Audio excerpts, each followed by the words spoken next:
Welcome back, everybody, to the Collinsville Regional. It is the Moon Series Top Cut, and we already saw two players make it into the top four, but we've got another match for you for the quarterfinals. It is going to be Nick Navarre versus Allan Martinez. Yeah, so we actually saw Nick on stream yesterday, but we haven't seen yet Allan Martinez. So he's one of the players, I think the only one actually, that we didn't see on stream in his top 8. Correct. And he is making a name for himself. This is his first regional cut. And other than that, he has kind of been in the scene, but hasn't really been making any waves per se. So this is going to be his first breakout tournament. You can see Allan Martinez on the bottom here, and Nick Navarre up atop here. And the teams are also very interesting. We'll talk about those a little later here, but I just want to talk a little bit more about the players. Nick Navarre, very decorated player. He was at the Australian International Championships last weekend, although he did not make too big of an impression there.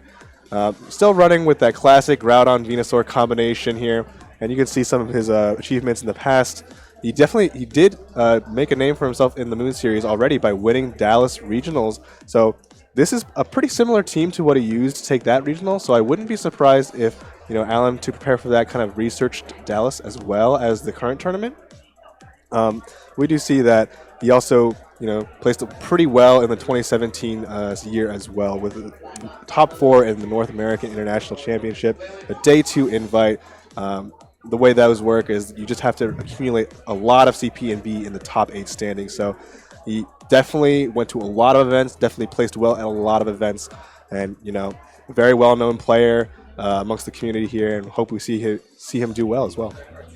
Yeah, so Nick is a very decorated player, but we, on the other hand, have Allan, and you already mentioned this before, but Allan is a little bit newer to the scene, so this is going to be his very first top cut. He ended up doing pretty well at the Anaheim Regional in 2018, but I gotta talk about this team composition because this one is just for the books. We've got Weavile, Toxicroak, Kyogre, Tapu Koko, Amoonguss, and Ho-Oh, and in what world do you put these Pokemon together? Yeah, I mean, the Ho-Oh Kyogre restricted duo has been making a couple of appearances lately. I think I've been told that it's coming up in Adam, but the rest of this Pokemon, Tapu Koko doesn't seem too out of place, and neither does Amoonguss. Toxicroak is more of like another tech for other Kyogre, but Weavile is definitely the strange one here. It has not seen many placings in this format or even in past formats. I think the last one it really made any presence in was 2016, maybe. That's kind of a stretch. But Weavile is one of the fastest users of Fake Out here, packing that Dark and Ice typing. Just a really cool Pokemon. We'll see what kind of moves Allan chose to put on it, since it does get a lot of very neat moves, but being that Dark type in a format where Xerneas is extremely popular, it does make it a bit of a risk to run. But luckily for Allan here, there isn't like a super Xerneas-centric team plan to Nick Navarre's team plan. He just has Xerneas and Incineroar rather than, a Redirector or something like a Smeargle to support that Xerneas. More of a Groudon-centric team here. Yeah, and I'm just excited. We haven't gotten a chance to see Allan Martinez's team in action, so it's going to be very exciting to see how this all plays out. We did see Nick yesterday, and Nick looked very, very good on stream and for the rest of the day. And when we talked to him after that match, he was saying, I'm prepared. I'm ready to go. But he does have kind of the unlucky draw that he is playing against Allan, who we don't have a VOD for. We don't have team information for public at the moment. That's right. And so Allan was actually already locked in, so maybe he was able to take the knowledge that he gleaned and maybe studied a little bit to prepare, and has this lead matchup down. I would not be surprised to see him bring both of his restricted Pokemon. They seem to be very good against the build that Nick Navarre is running here, with Ho-Oh handling the Xerneas as well as being immune to Precipice Blades, destroying Venusaur and Serena if it's carrying that safety goggles item. And, even though Incineroar can definitely mitigate its damage output, being in the sun makes its Sacred Fires do a lot more damage. Kyogre to just, get the weather control, but it's going to be interesting to see what supporting cast Allan brings with those two. I don't imagine a world where you don't bring your restricted Pokemon, and just looking at the macro of these two team compositions, I think that Allan might have the upper hand, even though you do have that Weavile that is a little bit of a risk. I think that there's a lot of Pokemon here, like the redirect for Amoonguss, that are just good insurance policies against what Nick wants to run. Right, and I think they're going to hop into it here. Oh, yeah. All right, and this is going to be the third set of top 8 we see, but the first set Allan will be experiencing in Top Cut, so I hope everything goes well and he doesn't get the Top Cut jitters here.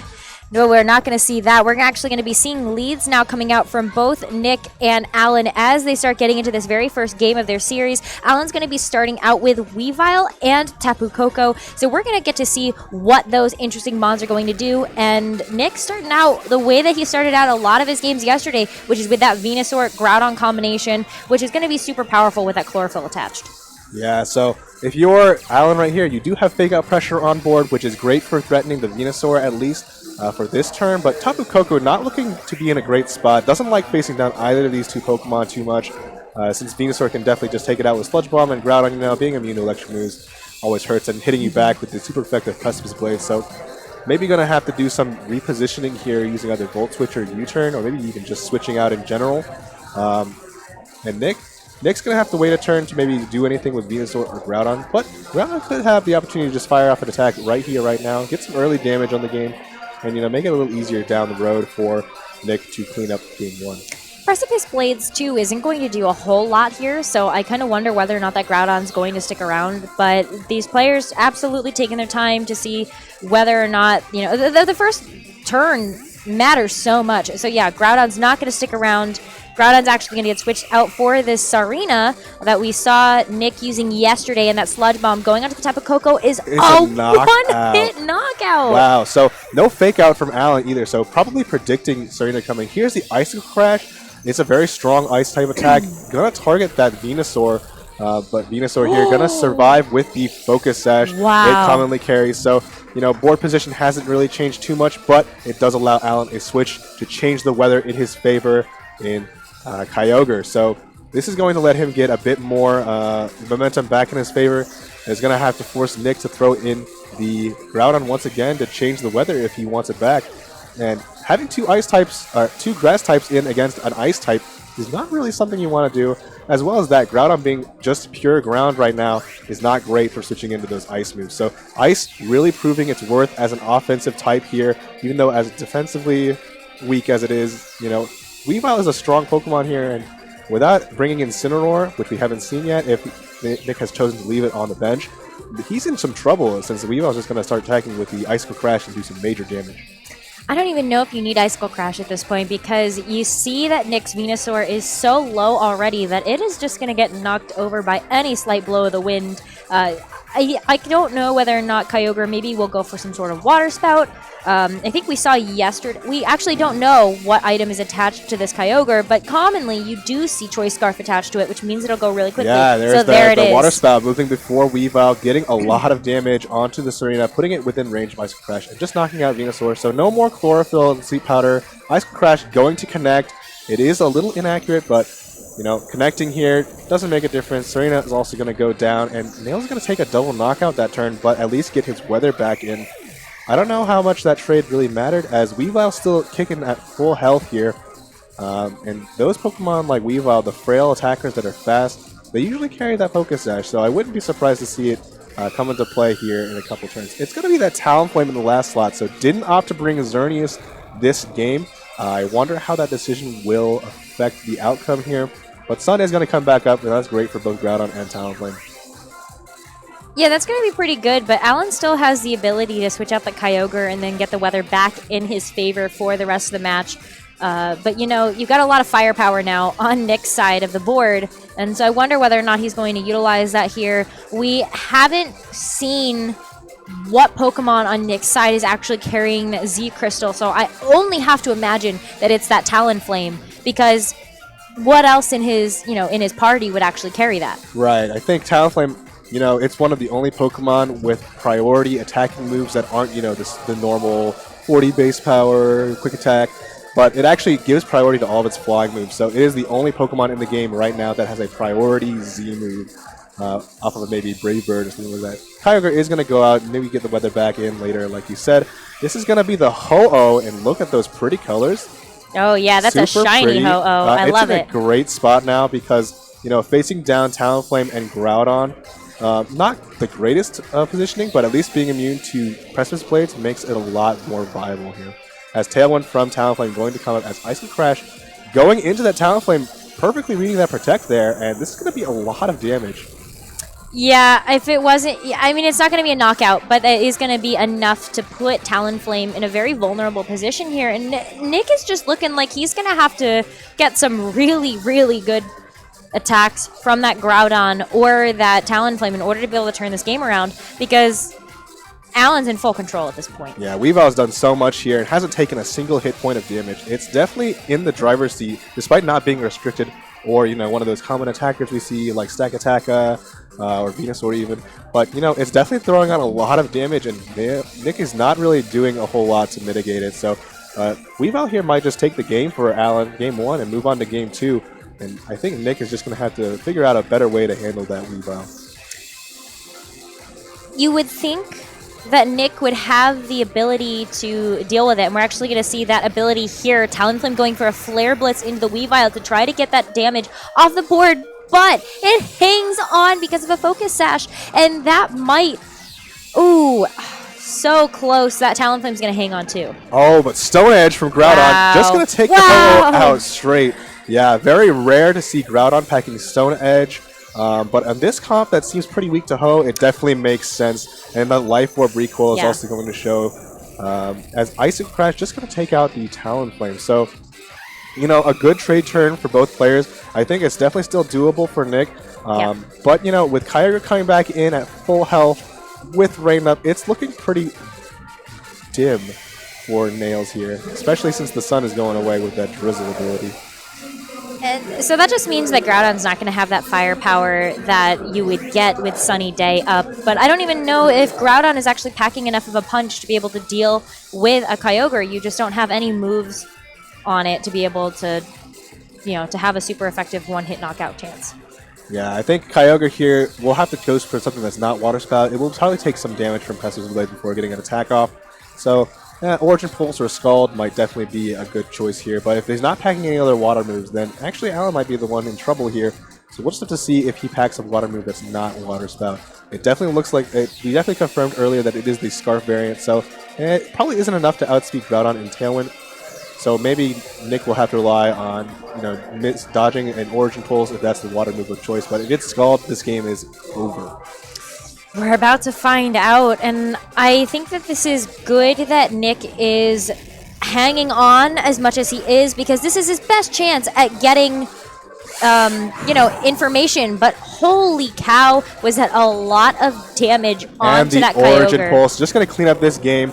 If that Precipice Blades had crit, Kyogre would have gone down, and Nick would have stolen the game. There's the critical hit as a commentator's curse right there, but for the wrong side. And Nick Navarre is actually going to go down a game versus Allan. So Allan out here making a big Game 1 advance. Let's see if he can keep the momentum up in Games 2 and possibly a third one if Nick manages to bring it back. But Allan really surprising me. I didn't really think that Weavile was going to do a whole lot, but Nick just let it run amok and it just did damage. Normally you see Weavile getting trained to be either a support or a damage dealer, and it seems to me, just from seeing all the Icicle crashes that happen, that Allan has absolutely trained this Weavile to be more of a damage dealer, just doing amazing amounts of work there. Yeah, I think the only move it actually showed in that game was Icicle Crash. So we have no idea. Nick has no idea if it's packing any other things or if it's running any support moves like Taunt or like Torment. I think no one uses that move, but it's still a move we can consider. It definitely didn't even use Fake Out or Feint, so we have no idea if it's carrying any priority. And that a lack of information might set Nick back a little here. I don't think he has to worry about any of that, though, when Icicle Crash was the biggest threat to his team. And it wasn't until he was able to get that Flare Blitz off from the Talonflame that he was even able to do a dent into that Weavile, because Allan just had the offensive pressure in that entire match. Tapu Koko didn't do anything in Game 1 for Allan except Feint on turn 1. But in that scenario, it was actually important for the free switch into Kyogre. Yeah. And that allowed Allan to reset the weather, get Water Spout rolling, and more importantly, keep Weavile healthy. So I think if Allan goes with a similar game plan, he might have to adjust for what Nick's adjustments are. but I liked the game plan in general. I just wish, he didn't fall prey, the Hoa didn't fall prey to Stone Edge. But now that he knows that Stone Edge is a thing, he might be a little bit more safe in protecting that Hoa. I actually wanted to mention that a little bit because at first, if you lose the first Mon of the game, you kind of feel like you're down and you got to work your way back up. But I think that Allan knew strategically it was better for him to lose his Tapu Koko and Nick's Venusaur to actually hang on, because we just saw that in the very first round today where that played an important role. But I think we're going to see pretty similar leads here from at least Allan, but not Nick. Nick is changing it up a lot here. Really got punished by that Weavile, so going to go ahead and start off strong with that Talonflame in order to get that speed into that Weavile and the Xerneas. All right, and Tapu Koko as well as Weavile here. We didn't get to see what Tapu Koko did either, so it might have that Z move to throw out. Those are commonly carried there. We don't even know what the Z move is on either player's teams. They didn't use the Z move last game. Nope. So it'll be interesting to see what Tapu Koko can do here. It won't be able to stop Tailwind from Talonflame, but it might be able to knock it out if Talonflame is indeed carrying Flying MZ for that Z move and not carrying the Focus Sash, as we saw that on the Venusaur. Yeah, I don't know if we're going to see Venusaur in this matchup, to be very honest, just because of how much pressure that Weavile was putting on the team. We're actually going to see almost a full fire team here coming out from Nick. It's going to be Incineroar coming out just to stave off some of that damage potentially coming out from Tapu Koko and Weavile. Gotta get a protect off on that Xerneas just in case that Weavile is targeting it, but it's not. Gonna have a fake out slot into the Incineroar and Wild Charge. Wow. So it's a physical Tapu Koko. Not that uncommon in a metagame especially bulky as this one, but it's definitely a little more rare. Seeing as the Z move off of Thunderbolt is really strong and has no recoil attached to it. But, Wild Charge can definitely make a dent, even at -1 in the electric terrain, to either of these Pokemon.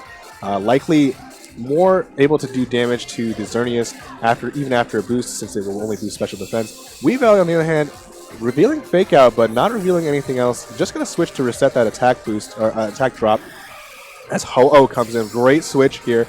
It's not threatened at all by either of these Pokemon here, other than maybe a knockoff from Incineroar. But Xerneas is going to switch out in favor of Groudon, so whether that was a read or just, a safer switch for Nick, well, it worked out for him in the end, as now it's threatening that Ho-Oh, puts up the Sun. Wild Charge going to hit into that Groudon, so that's an unfortunate target there, as U-turn just going to come out, do a little bit of damage, and more importantly, pivot out. Yeah, so that pivot out is actually going to mean that something else is going to be coming in for Nick's side. And we've seen all 4 of his Pokemon so far, so I wonder whether or not having that Groudon come out early is going to mean that, yeah, that Talonflame is going to come out to take advantage of that sunny day that's going to be on the field. Yeah, very interesting call. He knows full well that Tapu Koko hasn't done anything yet, and it's not likely to be leaving the field here with Talonflame back. So maybe Nick is willing to make a trade of Tailwind for his own Talonflame. A very risky trade, since you then need to use all the turns of Tailwind in order to get the most out of it. Ho-Oh here, definitely a little scared right now. Maybe gonna switch out or maybe hope for a miss or something along those lines. Groudon definitely can just end it with another Stone Edge like we saw in Game 1. And I haven't seen anything from either of the 2 Pokemon on Allan's side of the field, so I have no idea what kind of damage we're talking about or what other things they can do. This Tailwind does come out for the Talonflame. Yeah, that Tailwind's going to be really important in order to get that slow-moving Groudon to move faster. But that Volt switch into, oh my goodness, that's going to be a one-hit knockout. That's all that Talonflame's going to be able to do is set up that Tailwind. Oh, but that actually wasn't a Volt switch. That was just, yeah, that was just damaged. All right, and Sub going up, but Tailwind being matched, not afraid of the Stone Edge. So, that speed advantage that Nick just traded his Talonflame for is now being matched, and effectively that means nothing happened on that turn for Talonflame.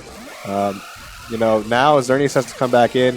Definitely don't want to be throwing out Incineroar just yet. Want to save the Intimidates for the Weavile when it comes back in.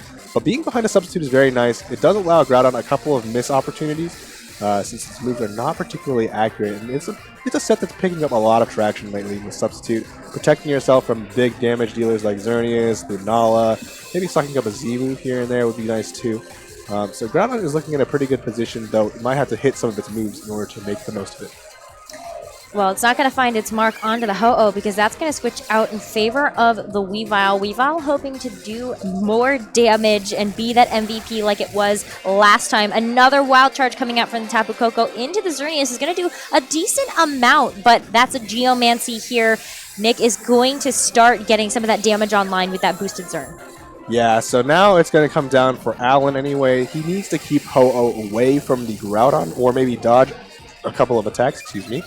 But boosted Geomancy, Xerneas is definitely a threat to the rest of his team that's not Ho-Oh. As Stone Edge does come out, so Wim's targeting that Ho-Oh slot. Going to hit that Weavile, but with a Focus Sash, it's just going to take it and survive.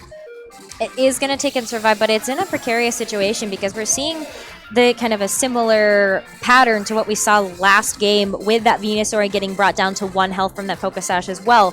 So this is a pretty good position for Nick to be in. Now he's going to basically stop Allan from getting a free switch in by having that Weavile so low. But Allan's going to take advantage of this opportunity, bring that Ho-Oh back on the field. I guess he's not afraid of that Groudon pressure. Yeah, Groudon here is posed to go for a Precipice Blades, so that Ho-Oh switch in is just here to take it and have Tapu Koko come back in later. But now it's actually going to be a double protect, doesn't want to take the fake out. Even though Groudon's behind that sub, doesn't want to have its sub broken just in case Allan maybe reads that and goes for the Ice Crash as we see here. So, you know, burning another turn of Tailwind and stalling out electric terrain, but Tapu Koko is still alive and kicking, so once it comes back, it'll set that right back up. Yeah, and that field terrain is really just important for the Tapu Koko, and you can see how effective it is just from the just the amount of damage that's been coming out from that Tapu Koko. But Groudon still in a pretty good position here. I don't really know. I don't really know what this Weavile is going to be able to do this game, to be really honest. Yeah, Weavile just kind of taking the hit and backing out here, saying, I did my work in game 1, so I don't really need to do any work this time. We do see that Stone Edge is going to connect, so that Ho-Oh is going down as well. Pretty unfortunate for Allan. Wow. Yeah, so Tapu Koko and Kyogre are going to be the last two to come in, probably. I would expect it to be Kyogre anyway. I would be pretty surprised if it wasn't Kyogre. Either way, I think Allan's going to have a bit of trouble cleaning up the game, especially with the Xerneas here. At +2 speed, it's just going to outspeed both of his Pokemon and knock out the Tapu Koko. So he's going to lose a lot of damage from that Pokemon. Yeah, I mean, Xerneas and Groudon's just really well protected right now behind that substitute. But that Rain is only going to stay on the field as long as Kyogre, the Kyogre is just, well, that's it. I don't think Allan has any ability to reset the weather now. It's all in Nick's favor at this point. Yeah, Nick even has the extra Incineroar in the back, so he still has that fake out pressure if he wants. He knows the choice Scarf Kyogre can't protect itself here, so there's a lot of ways Nick can win this game, and it's just not looking to be an answer. We're probably going to have to take it to game 3. Tapu Koko did a lot of work, but those two whiffed wild charges in game 1, or in turn 1 and 2, were very major throughout the rest of the game here. And maybe placing those a little better might have helped in the end game. Yeah, we're actually going to see Allan looking at potentially forfeiting the match. We are going to be taking this to a game 3. Series is now tied 1-1, Allan to Nick. And I think this is just the epitome of Pokemon right here, is being able to go to a map 3. Yeah, having adjusted to the setup that Allan brought in game 1, Nick is able to kind of show why he's a really good player. He can afford to lose game 1. He just needs to learn how your team works, and then he can kind of adjust on the fly for games 2 and 3. And that's kind of what he does. He's a more methodical, thinks out his whole turns player. And he really, even though he had sacked Talonflame for a Tailwind that was actually just matched by the opposing Ho-Oh, you know, he was still able to make the most out of it after boosting with Xerneas, maybe knowing that if Talonflame goes down, I can just get in Xerneas and set up. Those kinds of thoughts really make Nick Navarre a great player here. Nick, that's just classic Nick, though. Remember, I think we talked about this yesterday, and Nick is a very aggressive trainer. Not only does he put a lot of emphasis in training his Pokemon to be powerful, but he also has an aggressive play style which allows those powerful Pokemon to really shine.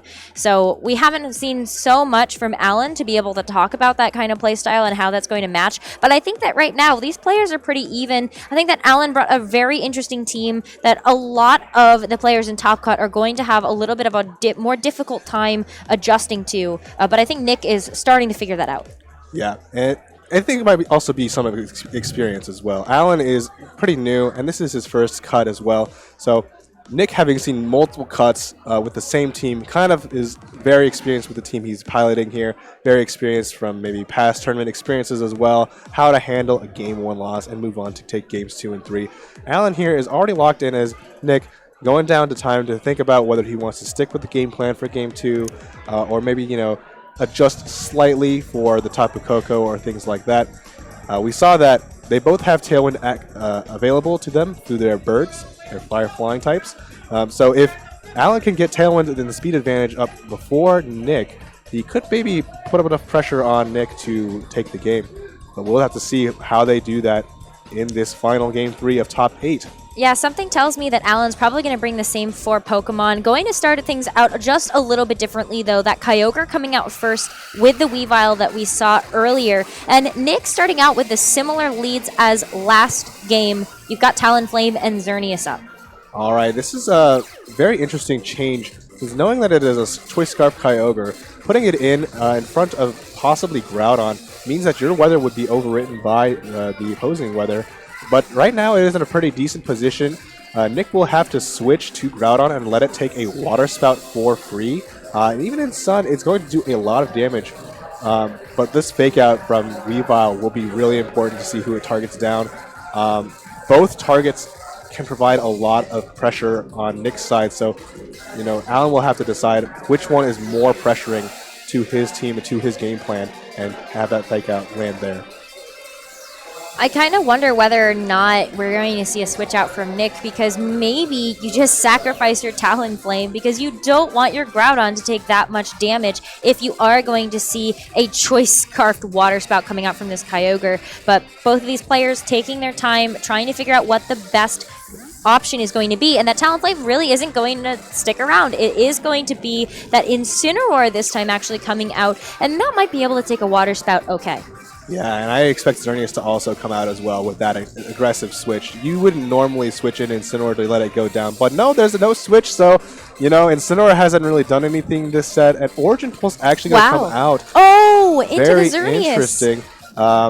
Not Water Spout, but maybe because Fake Out was not used here, so just accounting for maybe Brave Bird damage from Talonflame. Oh my goodness. And Incineroar goes down just as quickly as it came out, so Knock Off, trying to get that Power Herb off the Xerneas, maybe realizing that, hey, if I can get off the Power Herb, I don't have to worry about Geomancy.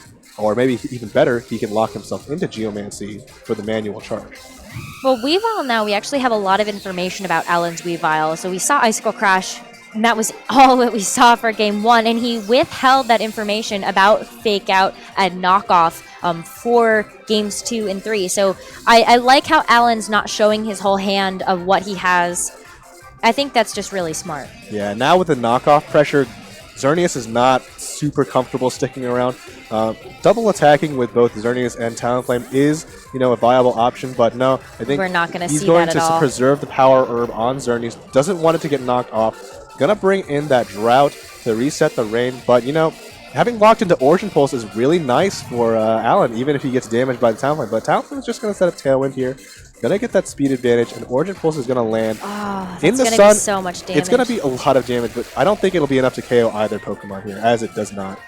No, it doesn't, but we are going to see a knockoff onto the Groudon, so that Life Orb is gone. Groudon was pumping out tons of damage from Nick's side for Game 2, which is one of the reasons why he was able to clinch that game. But with that Life Orb gone, that offensive pressure is not there. So I think that Nick actually trained his Groudon to be a little bit more bulky.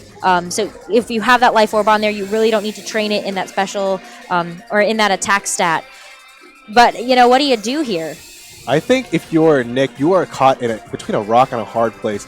regardless of what Allan does, if he chooses not to switch, he can throw out an Ice Crash or Origin Pulse, try to knock out Groudon, and once Groudon goes down, the Ho-Oh that's presumably in the back for Allan is free to just wall out Xerneas and take advantage of the Sun as well. So even though Kyogre is caught in Sun, it doesn't need to switch. We do see the switch, however, so maybe Allan has a bit of something else in mind as Tapu Koko comes in. You're just preserving that weather at this point from Allan. Allan knows that he has a significant advantage here in this matchup at the moment, so he can play it just a little bit safe. We're going to see a double switch.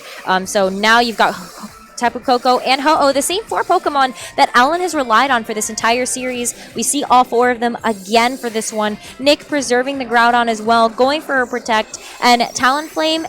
We're seeing that Z move, folks. It's going to be a Flyinium Z. Sky Strike. So definitely off of Brave Bird here, but really good double switch. Maybe thinking that Nick might protect Groudon. So double switching might actually have been the best play for Allan here, as Supersonic Sky Strike gonna target down Tapu Koko, a resisted hit.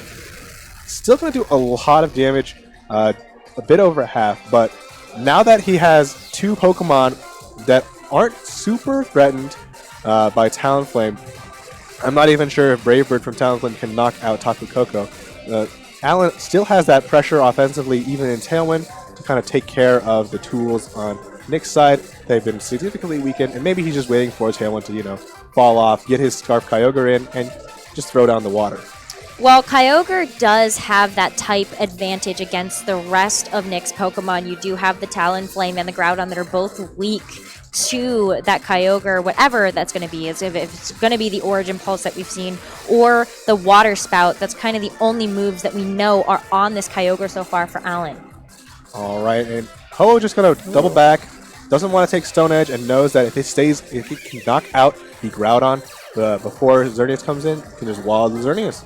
As Quick Attack coming out from Tapu Koko. That's enough to KO Talonflame. What? So Quick Attack from Tapu Koko is really surprising.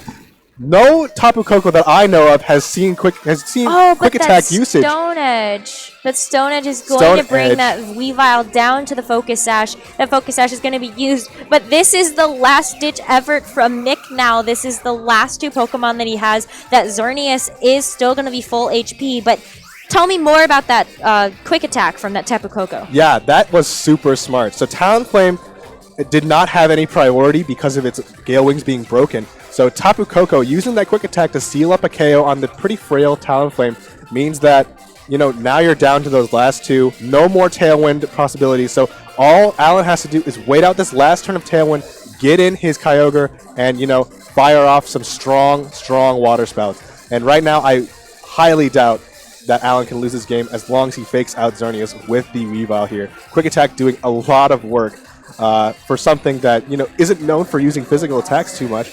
But Quick Attack is definitely telling about the item that Tapu Koko was holding. We saw it do a lot of damage. It is probably carrying something like the Choice Band to boost that damage output. Well, I don't think that this Xerneas wants to be on the receiving end of a Quick Attack from that Tapu Koko. The Fake Out, though, going to find its mark into the protected Xerneas. Quick Attack again, but not enough to pick it up, as Groudon is a pretty tanky Pokemon. Pressure Blade's connecting with both of Allan's Pokemon, but Allan has 2 very strong restricted Pokemon in the back. It's just going to be a restricted fist fight now. And in this position as Nick Navarre, you're really not looking forward to taking this Water Spout about to happen, as Tailwind falls off. Groudon is at such low health that anything will pick it off. And Ho-Oh here showing what it does best. We didn't get to see it too much on stream yesterday, but now it's in the perfect position to take out Xerneas all by its lonesome with a little bit of help from its buddy Kyogre. And both of them are going to be full health too, so that's going to be a scary wall that Nick has to climb over in order to take this game. It's going to rely on that Xerneas being able to pick off both Pokemon at this point, because Groudon's a sitting duck. Yeah, Groudon basically is a dead slot at this point. There's nothing it can do to avoid being knocked out by Water Spout eventually, so maybe damaging Kyogre a little bit this turn would be the play for Nick to go for, as Protect from Groudon is going to come out. But, Water Spout here is still going to do a ton of damage to Xerneas in the rain at full health. And if Koa was carrying like the Brave Bird, Oh my goodness. just barely hanging on. Moonblast, last-ditch effort to try and handle Kyogre, but No, with that's that not gonna special be nearly defense stat, enough. it's not going to be enough. And Tailwind going to be the nail in the coffin, making sure that both of Allan's Pokemon outspeed the rest of Nick's Pokemon. And really well played game at the end there. We got to see some really cool tech from Allan that it was looking weird on paper, but Quick Attack ended up being really helpful there. In Tailwind, the opposing Pokemon were outspeeding all of Allan's Pokemon, but with Quick Attack, you can get around that. I guess you can, and that's going to be the end of the game here and the end of the set. Allan Martinez, the man that we were not able to see yesterday, actually going to take this 2-1. So whatever this interesting comp is on this piece of paper is just a standout here. Yeah, that was really kind of an upset match. Nick looked like he was in control after he got Tailwind up in that Game 3, but Quick Attack being revealed late Game 3 really kind of threw a wrench into all those plans. So Allan just kind of shocking the world. Yeah, I'm really excited. Yeah, I'm just kind of shook by Quick Attack, to be honest. I didn't expect to see it, and then it came out and actually took the set. It was a deciding factor and of one of many of why Allan was able to win that one. But I think it comes down to just not only was he making good predictions, he also had a better macro composition. Like when we just look at it from just type matchup. Yeah, it is definitely kind of a rougher matchup as far as Nick's team is concerned. I don't think he really accounted for like Weavile or Quick Attack Tapu Koko in his team building process. Those are really rare Pokemon to run into. And, it just happened that his opponent in top 8 had those tools and was able to utilize them very efficiently. So Game 1 relying on Weavile more than not, and then moving along in Game 3 to kind of, maybe not use Weavile so heavily, having used it in Game 1, but being able to set himself up in a position where Quick Attack was able to take the game from what was a pretty good position for Nick. That's very true. Well, we're hopefully going to be able to get into the mind of Allan and that incredible team composition. We'll be taking a short break, and then Allan will be joining us behind the desk. So see you guys then.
Welcome back, everybody. And I'm here with the mystery man that we didn't get to see yesterday. Welcome, Allan. Congratulations on your just getting into the top 4. Oh, thank you. Thank you. It was really tough, but I'm glad I managed to pull through. Yeah, you got the hard part over with. So now we just kind of get to talk about that amazing team composition. So how did you come up with that?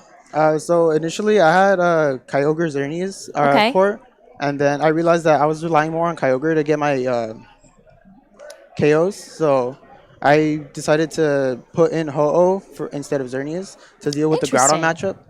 So it kind of just like evolved from Sun Series and then into Moon Series now. So I guess I'm doing pretty well with it. So. Oh, yeah. You are doing incredibly well with it, and I gotta commend some of the choices that you made. So we were talking a little bit before the match started that Weavile is a very interesting Pokemon pick that we haven't seen since 2016, and you played with it so well in Game 1. Yeah, so I used Weavile in 2016 actually, so I kind of like just took Weavile from there, and I realized that it's just really good, because it beats Lunala. You check Yveltal, you check Venusaur, Serena, all the stuff that Kyogre could like potentially have problems with, you just check it with Icicle Crash, and then you have, say, Taunt for like Trick Room and other Pokemon that need setup. Oh, so you do have Taunt on it. So you actually played that very intelligently, where you started out with Icicle Crash, and that's all we saw for Game 1. And slowly but surely, Game 2 and Game 3, you released more information about the moveset on that Weavile. So now we know all 4 moves. Oh, yeah. Take notes, everyone, because that's what you're going to see in top 4 and finals. I like that confidence. I'm super about it. So, something else that we saw was confident gameplay in Game 3. You had a little bit of a setback in Game 2. It looked like your Weavile was getting checked a little bit too much by Nick, and you managed to bring it back in Game 3. So what was the strategy going into that third one in order to take the match series? So I prepped last night with my good friend Riley. Hi, Riley. And I realized that Venusaur and Groudon were like my big concern, because if he leads that, I have no way of checking the Venusaur reliably. I would have to bring Coco for the matchup. And when I saw him adjust Game 2, I knew I had to adjust really quickly for the next game, because if I didn't and I just brought the same lead, then I'm pretty sure I would have lost that match. I had to bank on him not bringing Groudon in Game 3 like as a lead, and it paid off. So it did pay off, and I'm really excited to see how far you can actually take this team composition that you've worked so hard to build. I know you mentioned Riley, but are there any other shout-outs that you'd like to make? Yeah, so I'd like to give a shout-out to all of the SoCal crew and my friends Dina, Anthony, Hector, Brian, Hugo, and Terry. You guys are the best. Lots of support there for you. Congratulations again for making it into the top 4, and we look forward to seeing what you're capable of in the semifinals. So thank you so much for joining me, Allan. You're going to see me in finals for sure. So. I like that confidence, and we've got another confident matchup for you. We're going to see this 1st and 8th seed now as our 4th and final quarterfinals matchup right after this break. So we're going to be able to see Whitney battle it out 7-0 yesterday. So see you guys after this.